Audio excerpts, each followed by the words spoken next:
যদি সম্পর্ক টিকিয়ে রাখতে চান তবে একজন আগুন হলে আরেকজনকে পানি হতে হবে।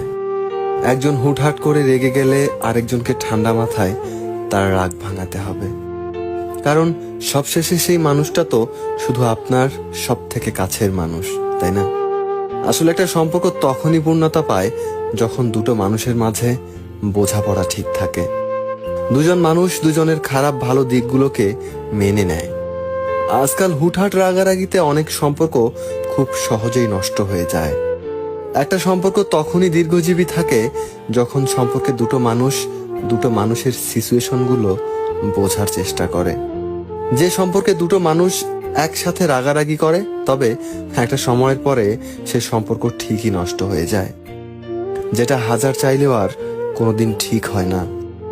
তাই বলে এটা নয় যে সবসময় একজন মানুষই চুপ থাকবে আর একজন রাগ দেখাবে।